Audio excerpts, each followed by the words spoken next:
It's funny because I've been impersonating a BT repairman all week, so maybe that's a crime here. I was wearing my magic shirt here, my high visibility shirt, which actually makes you invisible when you're in London.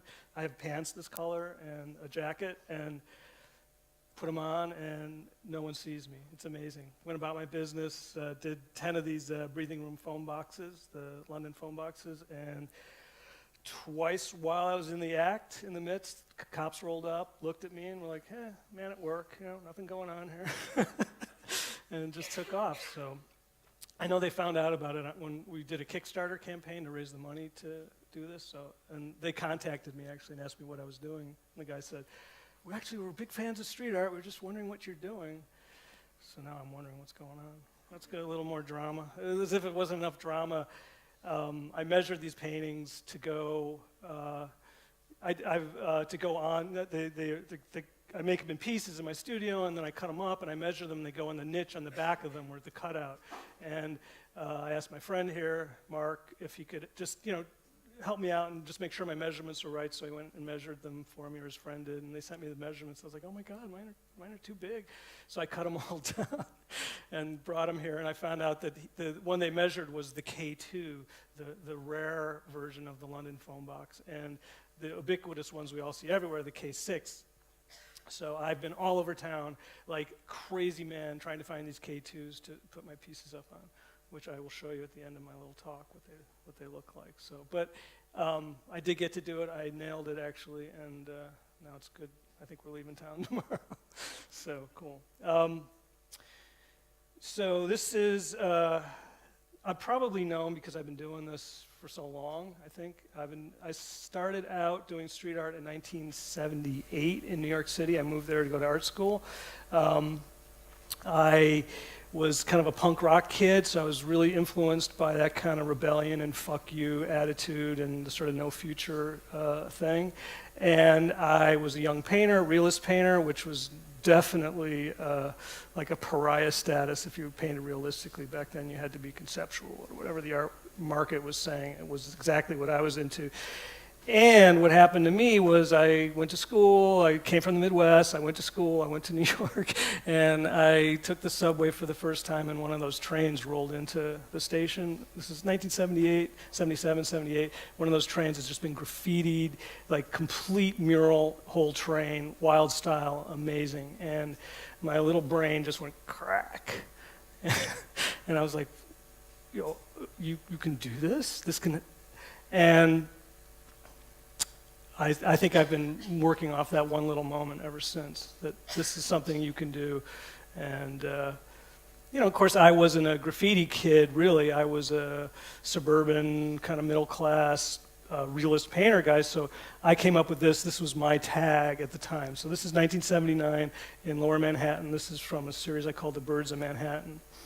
That's on the Bowery, which is now, of course, luxury condos and all that.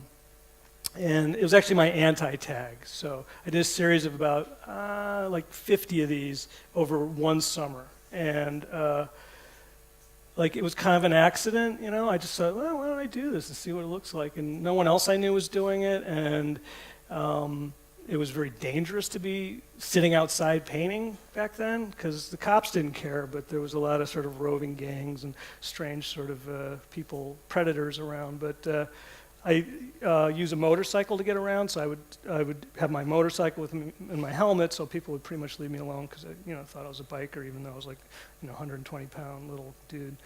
So this is on Avenue A and 2nd Street. That's one of my favorite ones, actually.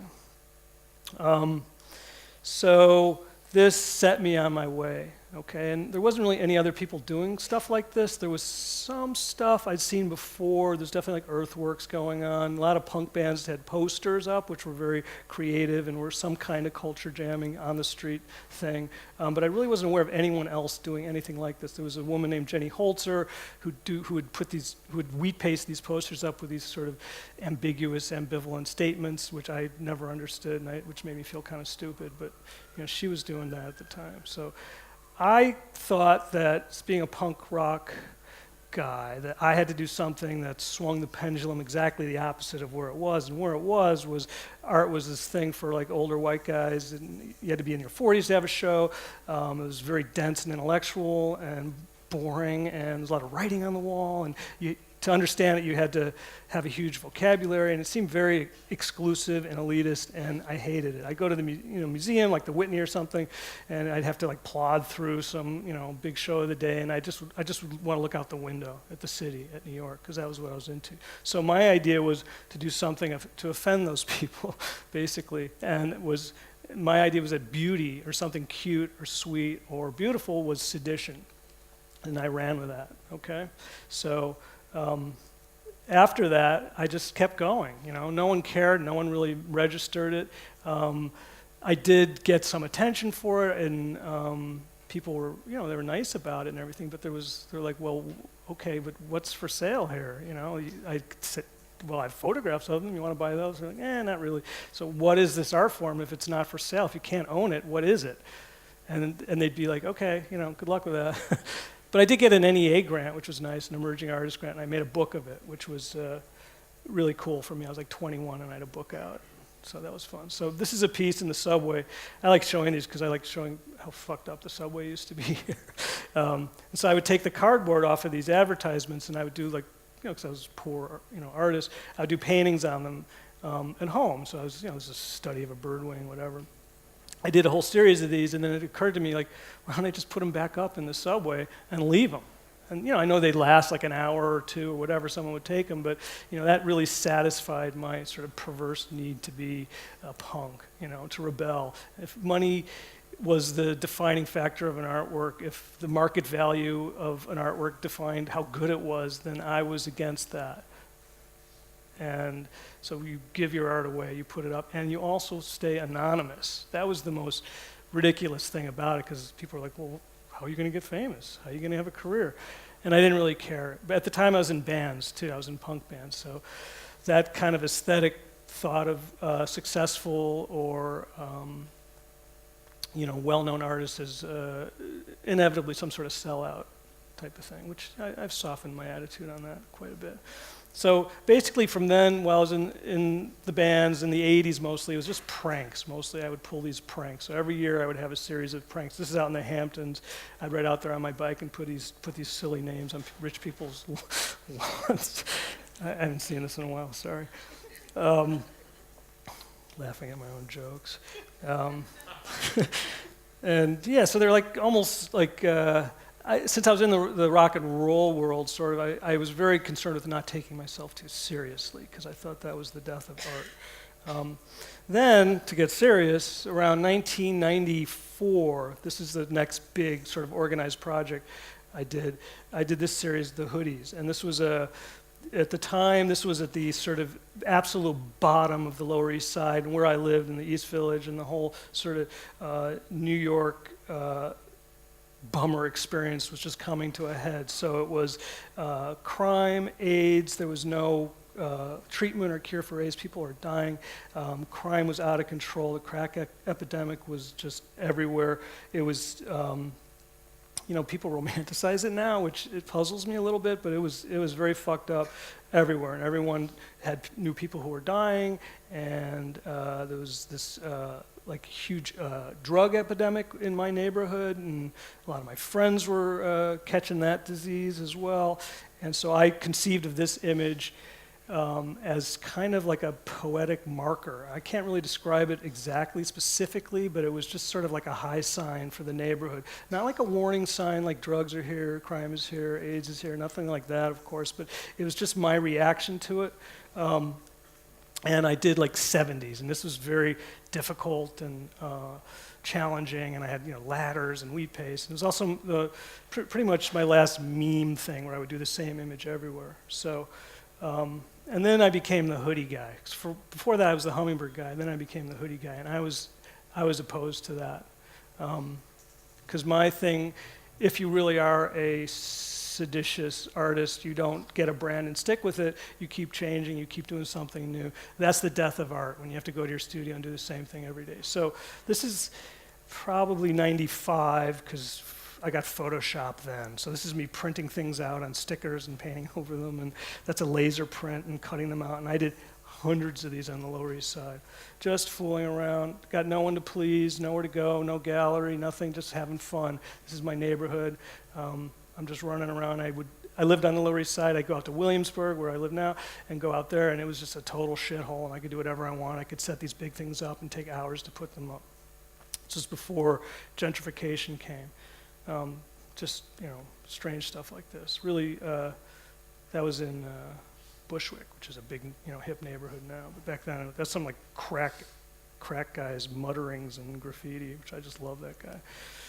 There I am in '96 because I had the airbrush. That was a big innovation to me, where I would make shadows on the things and make them look real without tattoos, which is really weird. But so this is what's going on now. Is gentrification is starting. Okay, the bottom is bottomed out on the neighborhood. They're starting to fix up the burnt buildings. The police are starting to get more interested in what we're doing out there, what I'm doing, because I knew very few people were doing anything like this. So this is still 96, 97, but this guy, the mayor, Giuliani, came in and was tough on crime and the cops started, which, they're protectors of private property, basically. They started arresting people like me, or graffiti artists mostly, because they seriously, sorry, but they'd avoid me because I was white. They'd be like, he's not doing anything. So that was my invisible outfit back then. Instead of fluorescent clothes, it was my white skin. So the cops would roll by and go, white guy, nothing up. But all my friends who had any color in their skin were getting arrested and taken in. So the problem is that I don't want to get arrested, so I have to spend less and less time on the site. So I could stand out there and paint that hummingbird for 3 hours and have a great time and talk to everyone and whatever, but now I got to get in and out, and I can't be seen doing it, because if they see me doing it, I'm arrested. So finally I get gentrified out of the Lower East Side. This is 2000, so I'm getting kicked out of my house. I was in some loft, some great place that I had for 15 years, and I was in housing court, and they finally kicked me out, so I decided I'd close my career in Manhattan with more hummingbirds, but adding the little airbrush shadow. God, I hope these look better in this than they do here. Oh yeah, they look better. So this is just another redux of the birds, which I've come back to them since. So now what happens, this is around after 2000, now street art has hit. People are doing it, Like, much to my surprise and puzzlement, there's all these other people doing it, but it's the internet, it's digital photography, and the internet has taken hold, and I go out to do one of my pieces and all my spots are taken. I distinctly remember going to do a piece on North 6th Street, and Swoon nailed it before me. I was like, fuck, what's this? So it never happened to me before. So you can't go over people's work, that's cardinal rule. So I started thinking about that, and that was like the need for speed. That was the operative thing in my creative process now. So I did a whole series of these things on dumpsters and trains and whatever would move. So like I wouldn't get precious on it. I would just do it. I would leave it. The next day the dumpster would be gone and end up in the Bronx. So I did a whole series of these little lonesome boats. This is still when street art, just the fact that you were doing it was, I think, a subversive thing to be doing. It was not like the content didn't need to be necessarily political or have a point like my hoodies. Just the fact that people were doing free, not for sale art was subversive back then. And still I was doing pranks. So every year I would do either a Halloween prank or New Year's Eve prank. This is a house right around the corner from my house. I'm living in Brooklyn now. So that's a weather balloon I just stapled up there one day. Then this is it's actually 2002 after the World Trade Center attack. So that really blew my mind, because I was right on Canal Street, right where it was. I went outside my house and watched the tower fall, and my house was, no cars. It was like crazy time for all of us, and demanded a reaction in some way from me. So I ended up painting these shrine things and putting them all around the World Trade Center in sort of a star pattern, but even like one out in New Jersey, one in Staten Island. But if you had a map of New York and I marked what they were, there'd be one of my shrines. That one's down by Wall Street, which was, I was doing, these are actually painted at home on sticker paper because I was worried about the cops again. But this is quite a complicated process and went fairly well for me, you know, nothing like that K2 phone booth thing. But that's in Williamsburg, which is funny to see Williamsburg even looking like that now because it's all cleaned up. But I did a whole bunch of these, and it was very gratifying, very satisfying. I got a lot of feedback because now the internet's happening, and you know, this is something that people are responding to, and so begins the whole adventure of being a street artist while street art is happening. So one thing I've done all through this time are these do not enter signs. So this is probably 2007, 2008. I do my interventions on do not enter signs. There's more coming. I sort of speckled them through here because wherever I go, I usually do a few of them.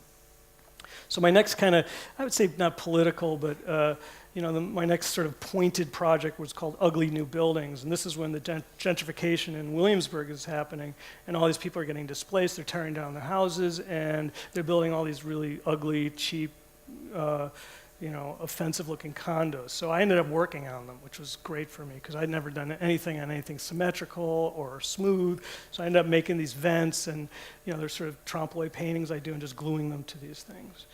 There's another one that's in Copenhagen, Brick Lane, which is, I think I was by there the other day. I think that's where your phone got stolen, Tiffany.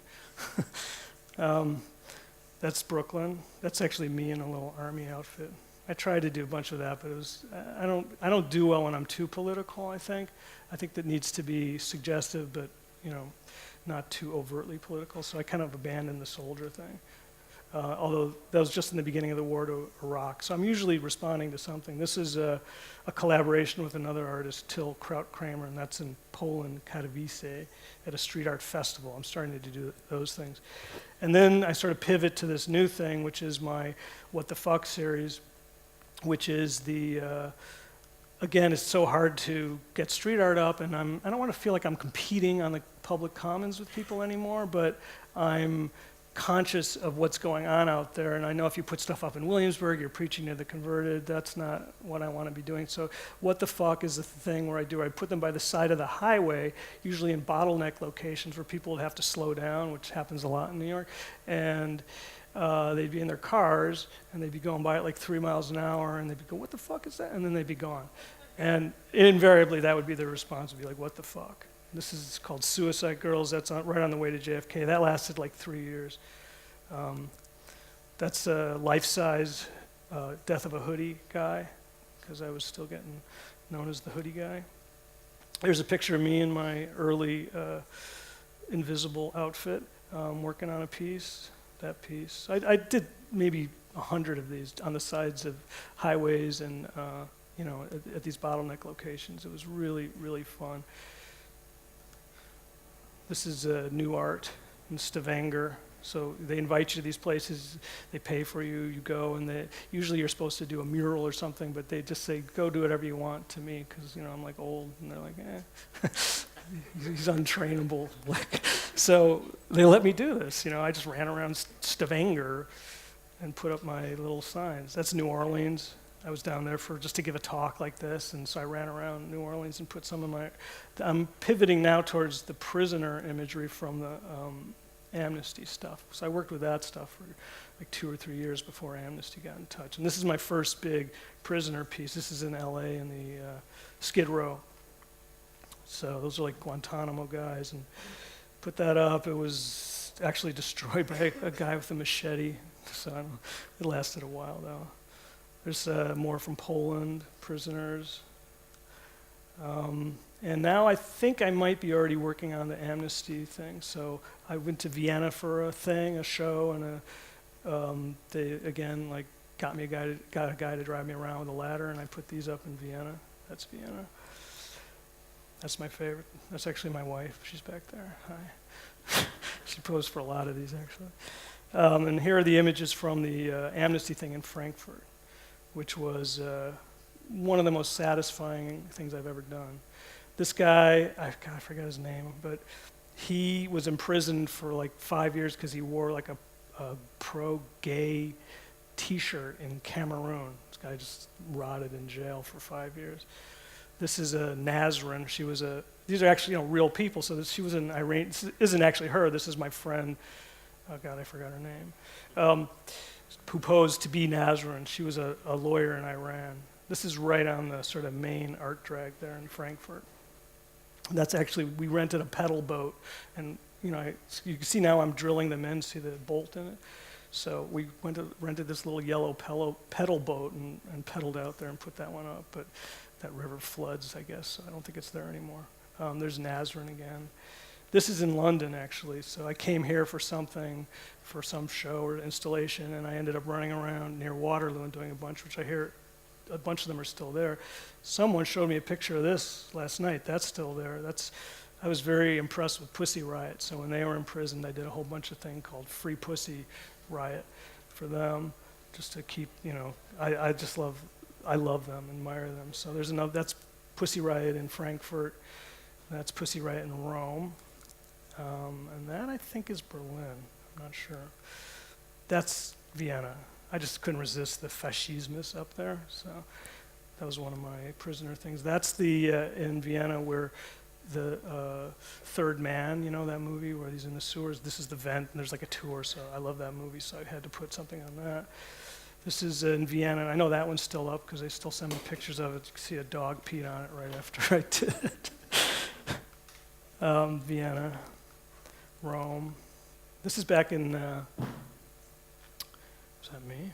This is back in New York, where I'm actually starting on my monkey work for Washington.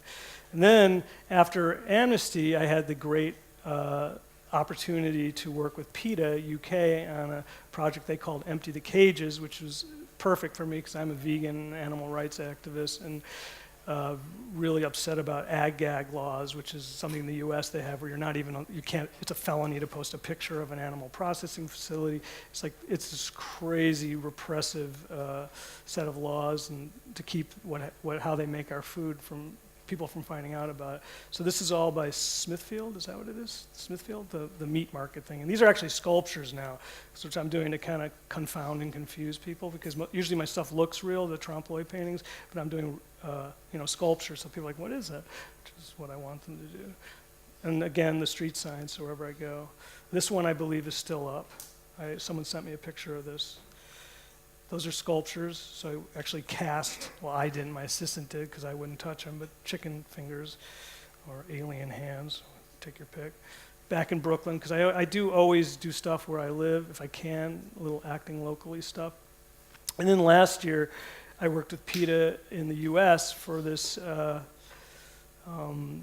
campaign against the National Institute of Health was doing these experiments on baby monkeys, and there was this horrible graphic pictures that they got by Freedom of Information, everyone saw, and it just sort of freaked me out. And so they invited me to Washington to put up a bunch of these. So I took them to all the seats of power in Washington. So that's the National Institute of Health in the background, the Capitol.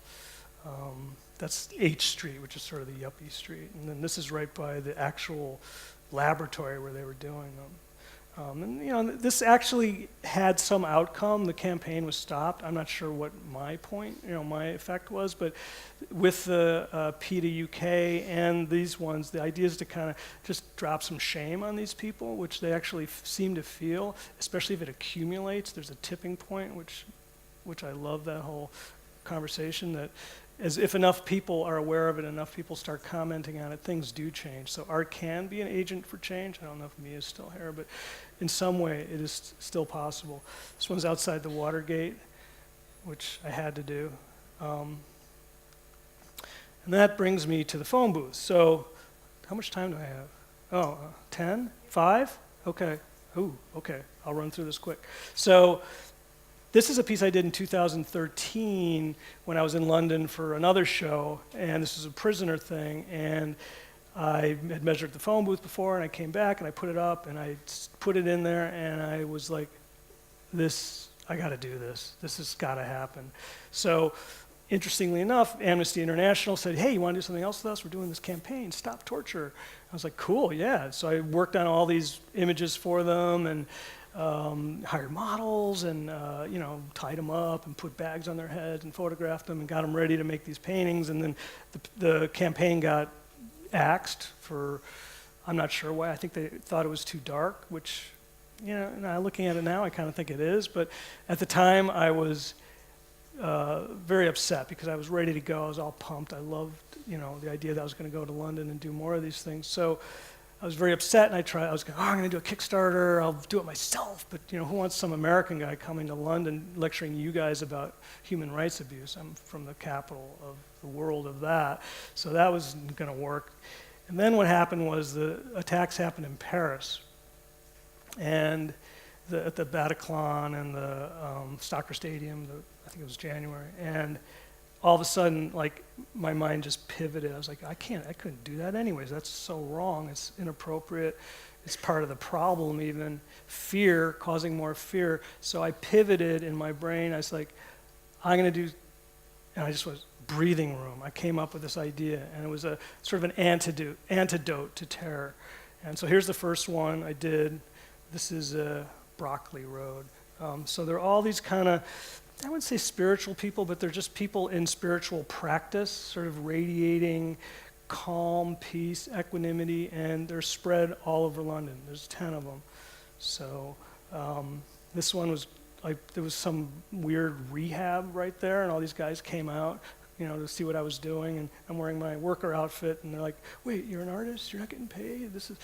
And then they're like, wait, you wear this worker outfit and you're invisible? Interesting. I think I gave them some ideas, but anyway. I don't really give out locations because I don't want people to steal them. But so I kind of covered a gamut of different spiritual practices and different people doing different things.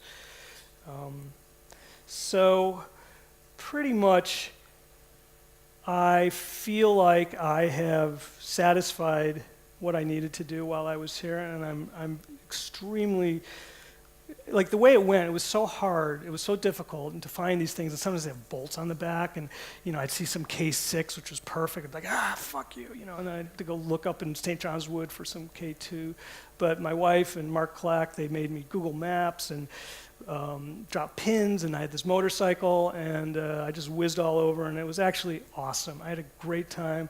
It was nerve-wracking because I'd done this Kickstarter. I got funded. I'm like, well, fuck, I'm not going to be able to do this. But it worked out, let's just say. That one, I just happened to, turn my head 1 second on the bike. I'm like, oh, K2, great. This doesn't quite fit because usually when I do a project, I'll do something that sort of pivots me towards my next project. So that's what I'm starting to think a lot about: global warming, the elephant in every room, I think. So that's what I'm going to be doing. That's where I'm going next, is with these underwater people. Can't really see too well here. So Kickstarter is amazing, but it's a ton of work, and I would never do it again, but I'm really glad that I got to do this on my own without any filter or other funding. And this is my favorite one. This is the Zurbaran painting that's in the National Gallery, which I've loved ever since I was a kid. Now I got to do this. I'm not telling you where it is, though. Regent Square, if you want to go look at it. And I think it's a really good one for me to end on. So thanks a lot for having me, team.